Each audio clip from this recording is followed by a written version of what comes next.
ካሁን በኋላ ከሱቅ ስትሮቤሪ ማርማራታ እንዳገዙ። ምክንያቱም አንድ በሚገዙበት ዋጋ 5 መስራት ትችላላችሁ። ሶ ቤዚክሊ እጃችን ላይ ያለውን ስትሮቤሪ ምንም አይነት መጠን ሊሆን ይችላል ማጠብ እንጀምራለን። ልክ አጥበን እንደጨረስን በደቃቁን ከትፈውና ወደምንሰራበት ድስት እንጨምረዋለን። እንደጨመርነው ለአንድ ስትሮቤሪ 1 ብርጭቆ ስኳር እንጨምራለን ማለት ነው።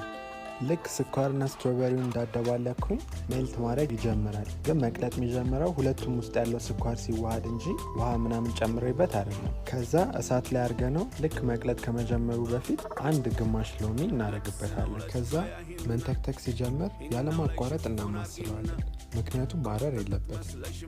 ከዛ የስትሮቤሪ ውሃ እየተነነ ሲመጣ ከለሩም እንደዚህ ጠቆር እያለ ይሄዳል።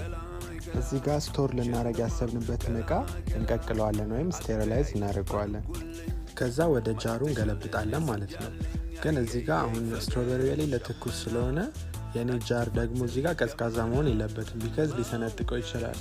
ሶ እዚህ ጋር ልክ መቀቀላችን ጥቅም ያለው ከስቴሪላይዜሽን ባሻገር አክቹሊ መስታወቱ እንዳይሰነጠቅ ነው። ከዛ ኤኒዌይ ስትሮቤሪ ጃማችንን ከሞላን በኋላ እስኪቀዘቅዝ ድረስ ፍሪጅ ውስጥ ማድረግ ይቻላል ወይም ውጭ ማድረግ ይቻላል። ይህ ስትሮቤሪ ጃም እስከ 3 ወር 4 ወር ድረስ መቆየት ይችላል። ከዛ በላይ ሊቆይ ማይችልበት ምክንያት ፕሪዘርቫቲቭ ወይም ደግሞ አርቲፊሻል የሆነ ማቆያ ነገሮች ስለሌሉት ነው። እና ኢንጆይ